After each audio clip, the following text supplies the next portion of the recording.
Welcome to Coffee with the Candidates. This is Thrive CEO Nancy Winandy bringing an interview to you today with Stephanie Moser. Welcome. Welcome. Thank you. I just want to remind everyone at the beginning of these videos, Election Day is Tuesday, April 12th. You can vote at the City Hall Gym or the North Fire Station number 2 from 7 a.m. to 7 p.m. If you are not yet registered to vote, you have until Monday, March 27th. Please go to the Yankton County Government Center Auditor's Office, the main floor there of the Government Center at 321 West 3rd, and you can register to vote. And if you want to vote absentee, you can do that starting March 27th, and that is in the Yankton City Hall Gym. So there's multiple locations that you need to be aware of if you're going to participate in any of those services. And if you have any questions, you can give us a call at the Thrive office here and we can direct you where you need to go. So we have with us today Stephanie Moser, who is the current mayor for the city of Yankton. And as a reminder, we have 9 questions that all of the candidates have been provided in advance. And I do have the opportunity to have a follow-up question based upon what their responses are to the question. So we'll just go ahead and start by having Steph introduce herself and tell us a little bit about her. Well, thank you, Nancy, and thank you to you and Thrive, the Yankton Thrive, for taking time to do these interviews, because I do believe it's very important for people to get a chance to get to know the candidates running for City Commission. So thank you for taking the time today to do that. My name is Stephanie Moser, and as Nancy shared, I currently serve as the mayor of Yankton. I have been actually serving on the City Commission for the last 6 years, and the last 2 of that then being mayor. I'm married to Brad Moser, who is a civil engineer for the city of Yankton and also a longtime member of the Yankton Fire Department, so been very involved in that. We have 2 wonderful children, Quentin, who is a sophomore at the University of South Dakota studying business and business analytics. And then our daughter Peyton is a junior at Yankton High School. And so we keep very busy doing all things Gazelle volleyball, Gazelle basketball, and now, thanks to the South Dakota Activities Association, we'll be doing all things Gazelle softball, because sanctioned softball starts this spring, and then we do travel volleyball, travel softball. So have a lot of fun following her, and really only just about a year and a half left to do that. So that's kind of crazy. I currently, my professional job is Client Success Director for Ruffalo Noel Levitz, which is a higher education consulting company. So I work with 10 or 11 college campuses across the US on recruitment initiatives. And and currently serve on the SAC Task Force, the Yankton Thrive Board. Also work with the City of Yankton School District Working Committee, and the City of Yankton County Planning Committee, and then been a longtime member of the Yankton Fire Department Auxiliary. So do you have any free time?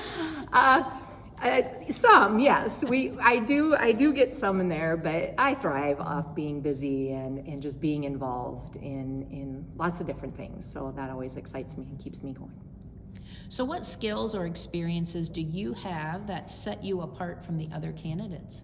Well, I think kind of in my intro, I've served consecutively the last 6 years on the City Commission, and I think that consistency has really helped, because if folks think back over what's happened, not only in our community, in our state, in our country, even in the world, the last 6 years, we've been through a lot together. And so I think being able to ebb and flow with all the ups and downs, having that history and perspective of the good times, the struggling times, I think really brings a good perspective to keep that continuum going forward. As I've said, the last 2 years as mayor, so it's really afforded me the opportunity to not only represent the community locally, but across the state as we work on state initiatives and going into preparing for the legislature and working with the South Dakota Municipal League and the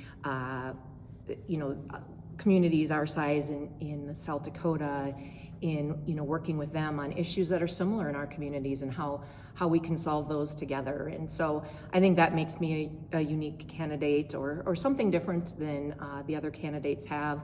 I also have an extensive background that's a little diversified than maybe some of the others. I've spent an extensive time in education.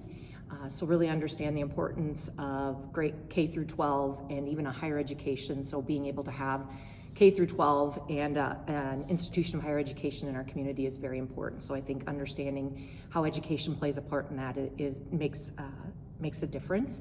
I have a business. I've worked in the business community here in Yankton, and served the tourism industry. And so understanding all of those things and how they fit together to help our community continue to grow and thrive and be a destination that people want to visit and work in, I think really makes me a candidate that stands out above the others. When you talk about serving consecutive terms, those of us who have been involved in city projects, a lot of things don't move quickly. So it is nice to have that consistency of people where they understand what's been happening for the last multiple years to actually get a project to come to fruition. Absolutely, you are correct. If we look at a lot of our bigger projects that we've done in the community, from fun things, not that all of it isn't fun, but fun things that are above ground that people see, like the pool. I mean, that didn't happen overnight. Those were years of working on, some would say back 20 years ago, starting to work on that. But, working on that and seeing it to its continuum. And then when I said above ground, you look at the work we did with the water treatment plant and now the wastewater treatment plant. Those projects takes years from start to finish. And being able to really see those projects from the start to the end, I agree, I think are totally a benefit to having that history and that knowledge of how all of that comes together. So what are the most important components of being a city commissioner? Well, I think the biggest component is listening. We are all elected to serve the community, and our community is very diverse. So I think listening and being open to listening to our constituents is very, very important. We all go in and look at what comes in front of the City Commission, and our job is to really weigh all sides and to do our research and our homework on those topics. And so I think being able to do that, to dig in and to not just show up at meetings, but be prepared, I think makes a good city commissioner. I think the ability to listen, unfortunately, also the ability to make difficult decisions. I know when I make a decision that I am not going to please everybody in our community. That's an impossible task, and one I know we all strive for, but is unattainable, because we know every decision we make might disrupt an individual or a business or another entity, and that's difficult. But being able to make those difficult decisions, because we've done our research and we've listened, I think really helps. I think a little bit of empathy also helps. I look at myself. I obviously live in this community. I have kids in this community. We've made this our home, and this is where we're going to retire and live. And so being invested, I think, at that level in our community makes for a good city commissioner as well. So in your opinion, what is the biggest challenge the city may encounter in the next 3 years? I only get one. You can choose as many as you want. Okay. No, because obviously, as you shared earlier, we saw these questions ahead of time, and part of me was very thankful for that. But then part of me was like, oh my gosh, and you just keep adding to it, like the first off the cuff versus having the time to really put some thought into it. Yeah, it really makes you kind of change up your answers. But there's no doubt the economy is the top of the list, whether asked off the flyer or time to prepare. I do think we have a challenge in front of us with the economy, the cost of things, the cost of doing business. As individuals have seen the cost of being in our homes change, and prices go up, and all that type of activity costing more, we're seeing that in the city. And so really having to be fiscally responsible and balance out what we need to continue to do to keep moving our community forward is really going to be a challenge. So that's the first thing I see. Obviously, as we continue to grow, housing and what we see in housing is going to continue to be a challenge for our community. I'm excited that there's some projects now on the horizon that are coming through to help us solve some of our housing development. But then also our workforce development is another issue we continue to work on here in our community. As we're recruiting more people to come work here, it's kind of that perpetual circle, right? We want more workers to come to our community, but we have to have places for them to live, and if we don't have places for them, so it's hard to get people to move here and want to work here if we don't have good housing and affordable housing for them. So I think those are the top ones. And then one that I know I've talked about, I think now this is my third election, that has been one that I've really kept and wanted to keep at the top of people's minds, and it's more iconic, is the Meridian Bridge. When we took over that bridge, we knew we had a lifespan of about 25 years. And that seemed like a long time, but that is now knocking on our door and is going to be something that we're going to have to start putting some time and energy and money into keeping. It's become such a part of our community, and when people see the Meridian Bridge, they think Yankton, and that's wonderful, but it's going to take a lot of time and resources to be able to keep that structure the way we have it now. So kind of something looming. So some big kind of picture items, that's a big picture item, but I think, all of that playing together, I think is going to be some items we're just really going to have to watch here in the next coming years. So we do get to celebrate the bridge in We do. 2024 We with its do. 100th birthday. I love it. And so there'll be a lot of items coming, and I do expect that as a part of our celebration, we will be talking about how do we prepare for the future so we can celebrate a 150th and a 200th birthday for the bridge as well. That's obviously the goal, and so thankful the city commission is forward thinking in serving on that we dedicated some money to put aside to the 100th birthday party. That's a big party, a big birthday to celebrate, and something to get very excited about in our community. But also tied to that is just the awareness and the education campaign on what's our bridge history, what's going on with our bridge now, and then what's our bridge in the future. So I'm excited that it's kind of all tied into the excitement behind celebrating that big milestone for our bridge, but then also really taking that opportunity to educate the public and what it's going to take to keep it there, I think is critical as well. So how are you able to reconcile your personal job responsibilities and commitments with those responsibilities if you are reelected as a city commissioner? Yeah, obviously that's something we all balance as we look at our work life and family life, and then serving our community. I know so many people wear multiple hats in our community and find ways to do that. I have a job that's very, very supportive of me in this role. And so anytime I need to be gone during the business day to do various activities, here lately in the last year or so, I was just in preschool yesterday for Read Across America and reading a book to our preschoolers and had a ball, I have to admit. From doing that to the various committee meetings that we have during the day, very supportive in stepping away to be able to serve that. And then the same, when you look at city commission meetings, we just plan around it, and so that I can be able to serve the community as best I can. So I've been very fortunate to have jobs that support me in this role, and a family and friends that make date changes or schedule things around.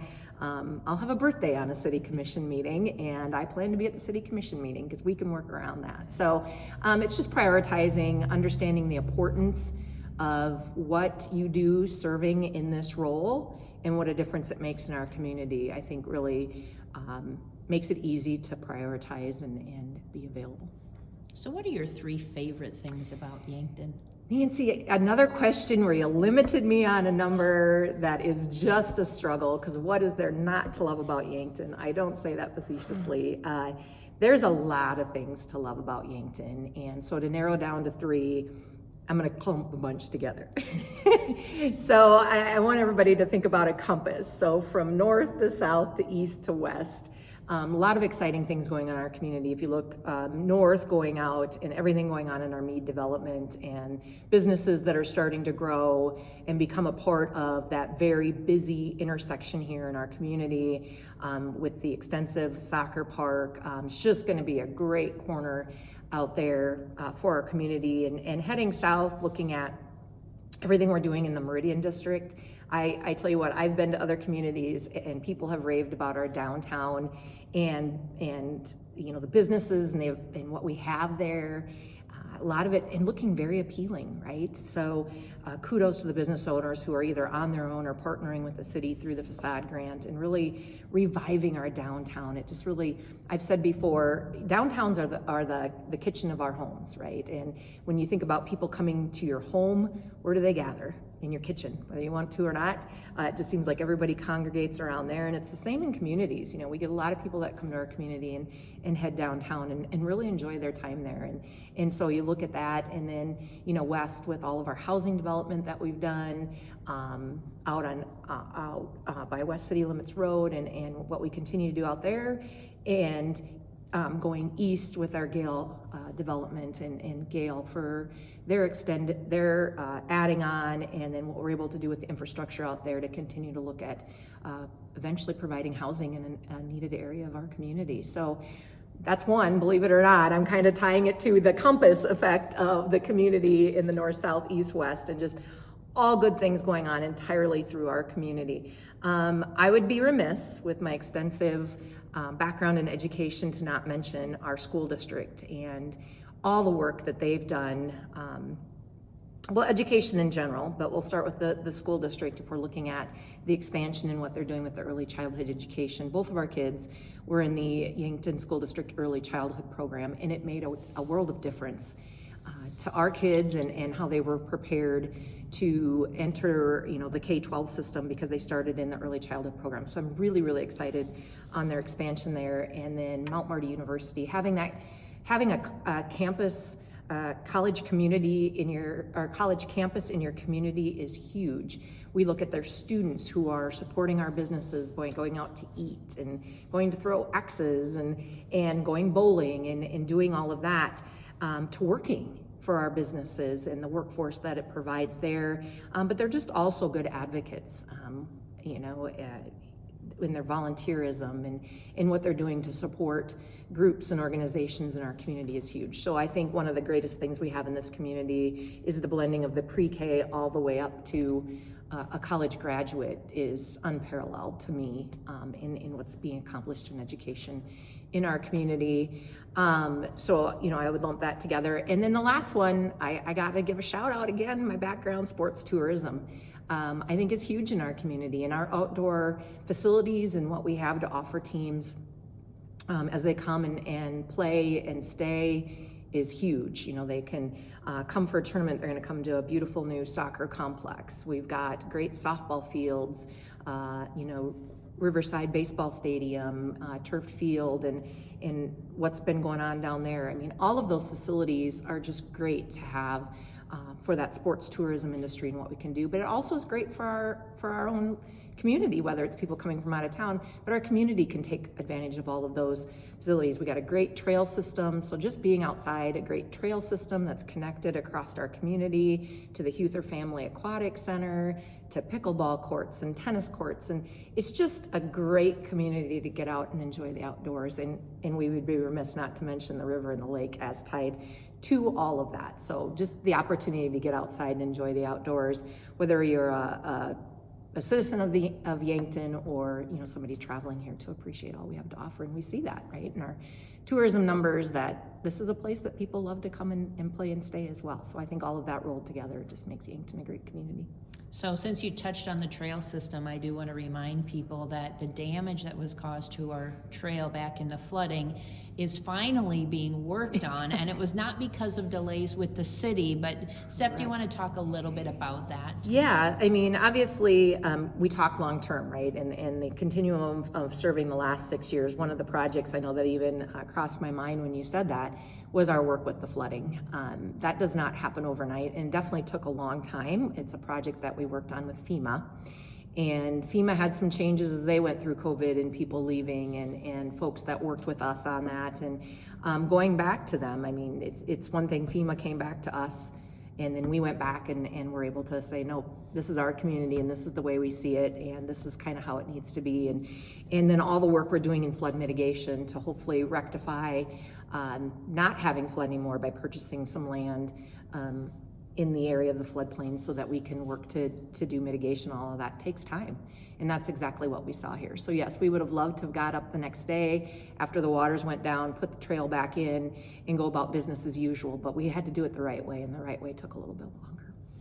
You also mentioned the facade grant program, which is a tremendous program in our community. And unless you're a business owner in the downtown, you might not understand the program. But if you could just share a little bit about that program and the impact it's made in our community. Yeah, I would love to. The facade grant is a program partnered with the city of Yankton and then our downtown businesses, in which downtown businesses can apply, put together a project of how they want to upgrade, renew, revitalize their business and their facade from the outside, and then they can submit that proposal to the city. And we have a committee that meets then and then picks businesses. We would love to pick them all, but our funds are limited each year, but we do it each year.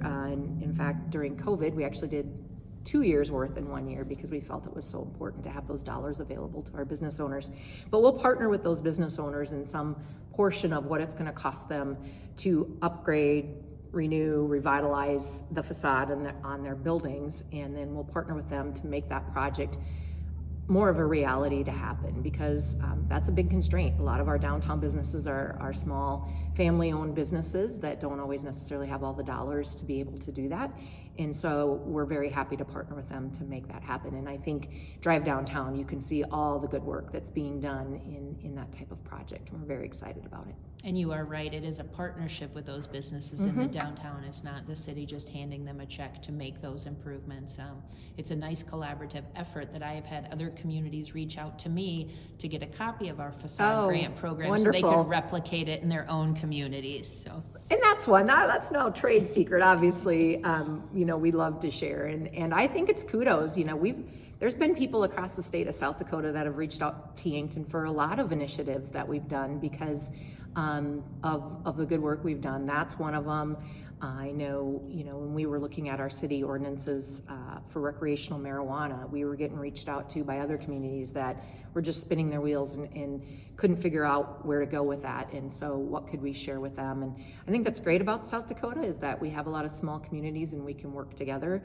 But I also think it's great that a lot of communities in South Dakota see Yankton as a leader and are reaching out for us on best practices and how to approach things in their own cities.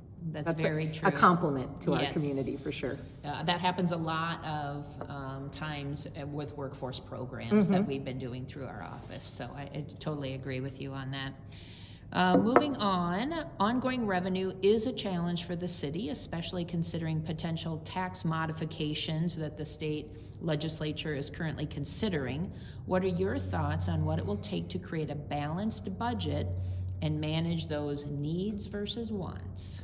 Yeah, we referenced that just a little bit earlier as we were talking about some of the challenges I see coming in the next year and possibly 3 years. And one of those I mentioned is the budget and how do we do more with less potentially, and looking at that. We've seen bids come across. If you look at our walking floor trailers out at the city, transfer station? The transfer station, I was gonna, out at the transfer station, we have to buy those continuously. They just really take a beating in what we do out there. And so we put in a bid for those and got a bid for $70,000 each.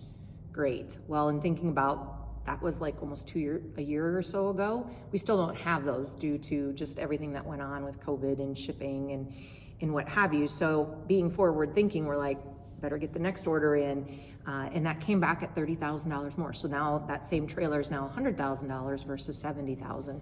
And that's a tough pill to swallow, right? So we have to have those walking floor trailers. That's not something we can just say, that's not a want, that's a need. And to be able to then get the money there, where else can we look to not do something? And so that's where we're at in the city is, I know in one city commission meeting, I remember using the words, we're gonna have to choose our hard.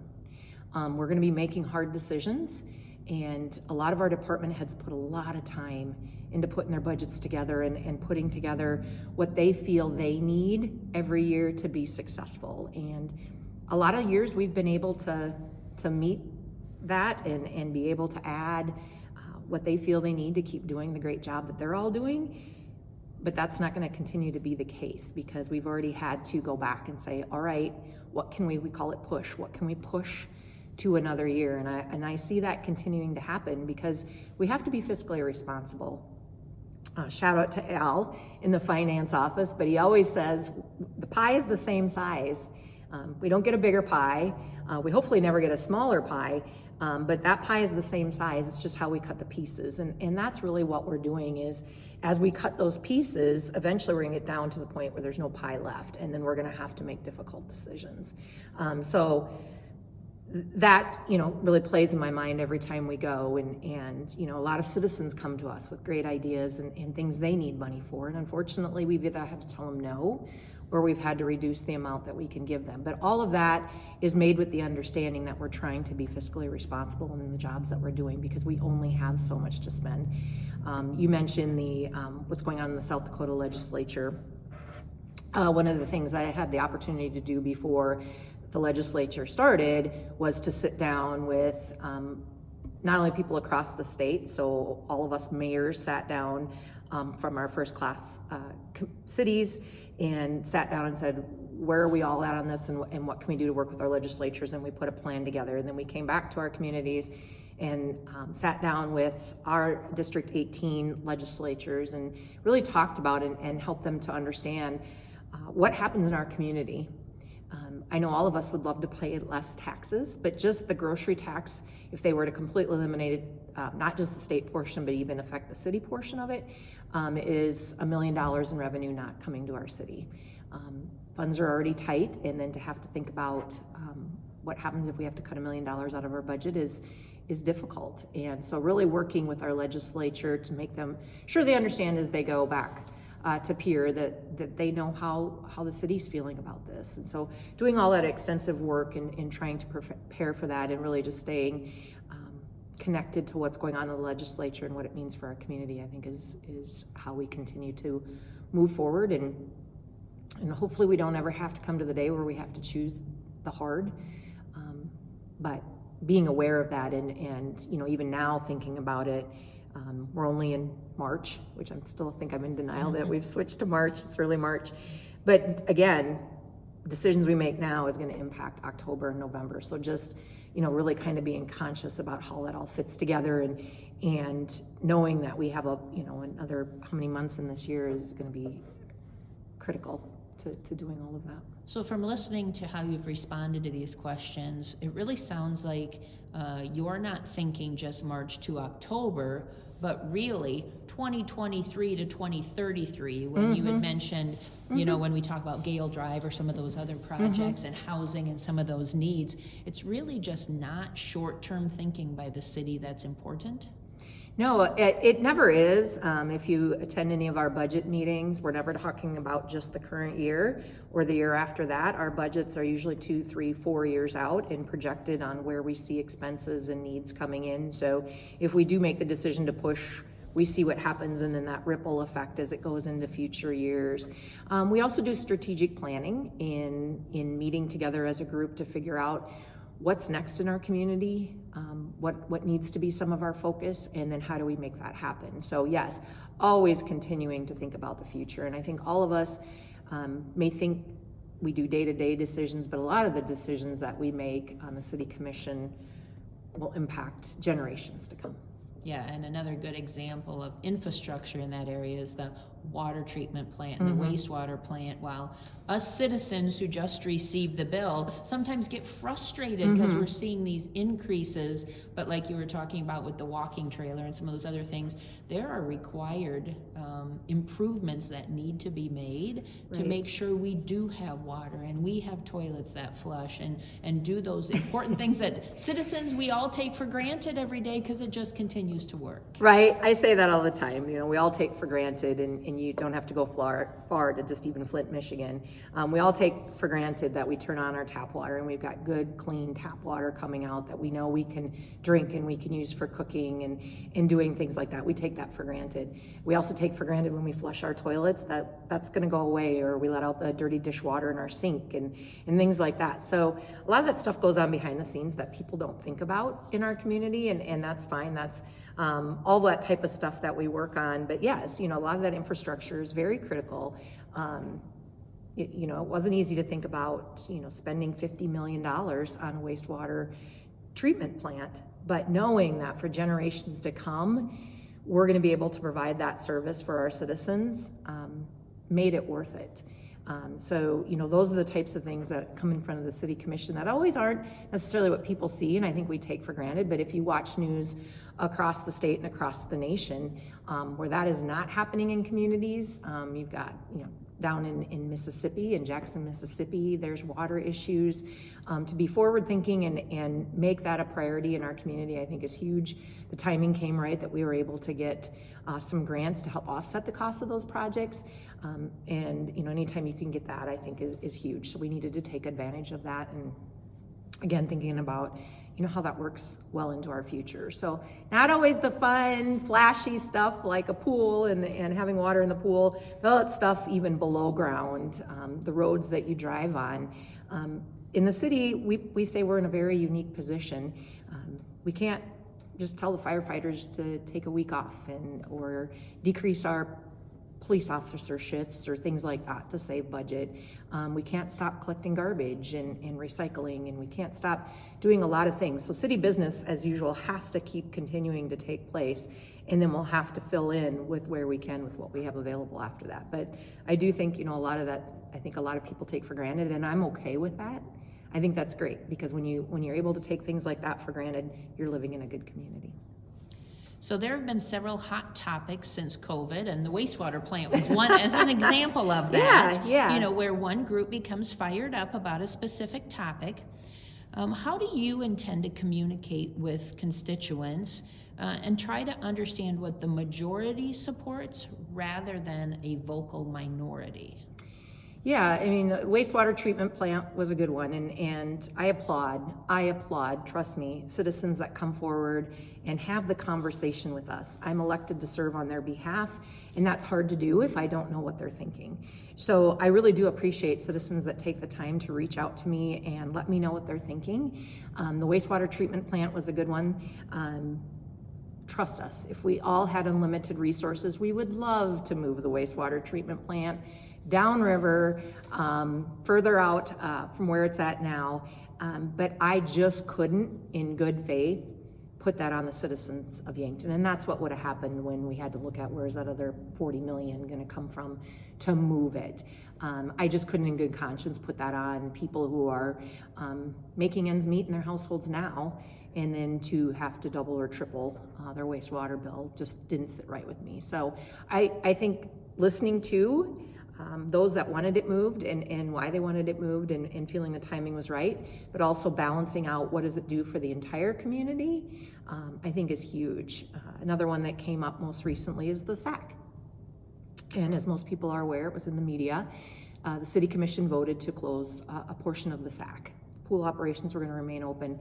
We did that because, for those that don't know, we supplement the Summit Activity Center over probably close to $700,000, and that cost continues to go up. I think when I first started on the commission, we were in the $220,000, $250,000 range of supplementing the SAC.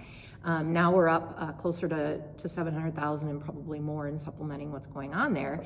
And again, choosing our hard, we felt that discontinuing operations at the SAC, because of everything going on, our partnership with Great Life and the great facilities that opened up at Mount Marty, downtown, a lot of people working out from home. COVID COVID had a lot of people getting the Peloton bikes and buying the online apps to do workouts at home. Now they got these fancy mirrors that, I don't know if I want that, but fancy mirrors you can turn on and somebody's there giving you a fitness class. So weighing all of that, we said, hey, maybe this is a good time to focus our energies on other things that we can do really well in the community.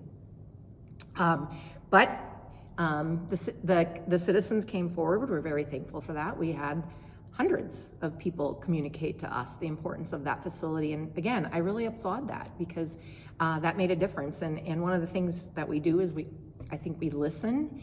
And when the citizens are saying, hey, I think you need to relook at something, our ability to be able to do that and work with our citizens, I think was critical when you really hit those hot topics.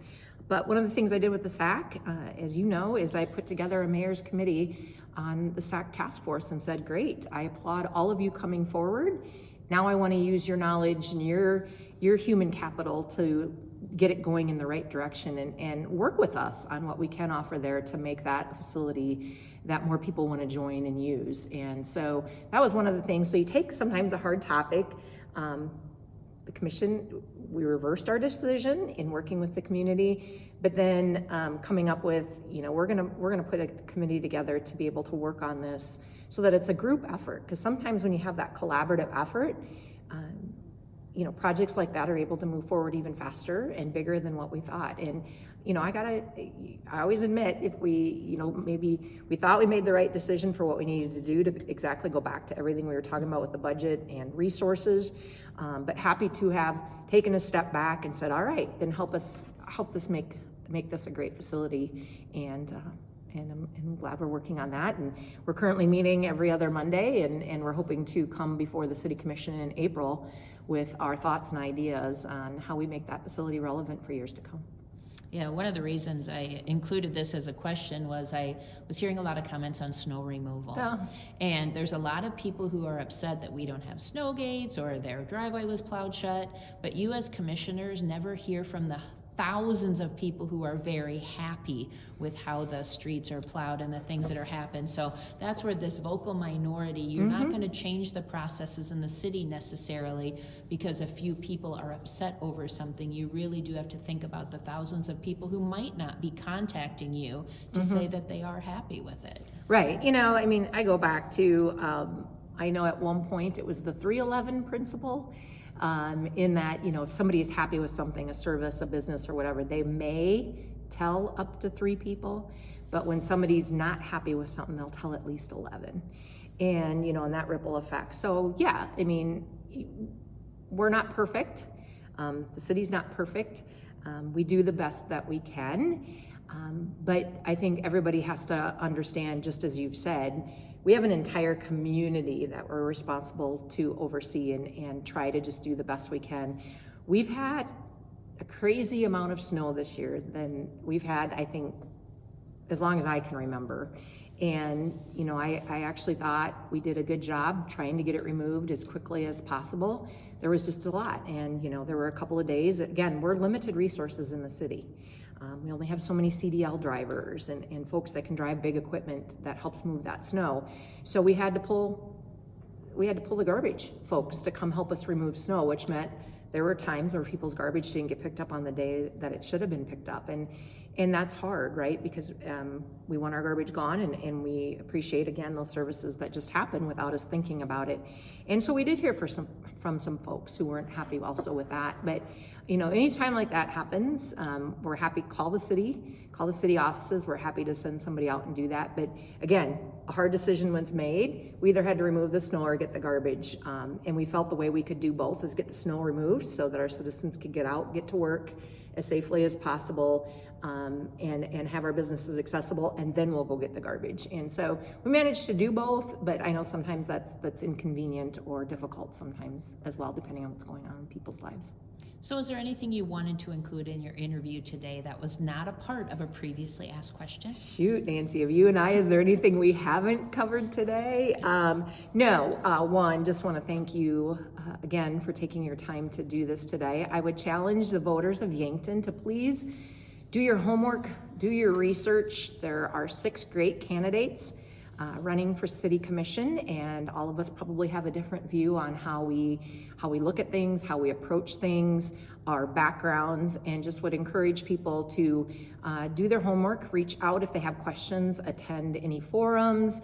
I'm sure, you know, the radio stations, the newspapers are all going to be reaching out to us and making sure. And so applaud everybody that makes sure that the citizens of Yankton have an opportunity to get to know the candidates running, and encourage you to do your homework. And then I would kindly ask that you please vote for me so that I can serve my third term and continue to serve Yankton. It's been a true privilege and an honor to represent this community. I happen to think, I don't say this, I say this publicly in a lot of meetings, I think Yankton's the best community in South Dakota. We're very privileged to be a part of it. Loved having our kids grow up here, loved being a part of our community, and would love to continue to serve. Well, as a reminder, absentee voting starts on Monday, March 27th, and that is in the Yankton City Hall Gym from 8 a.m. to 5 p.m., and that's at 416 Walnut. And Election Day, Tuesday, April 11th, you will be able to vote at the City Hall Gym or the North Fire Station number 2, which is at 201 West 23rd, and the hours that day are from 7 a.m. to 7 p.m. Stephanie, thank you very much for joining us today. Thank you.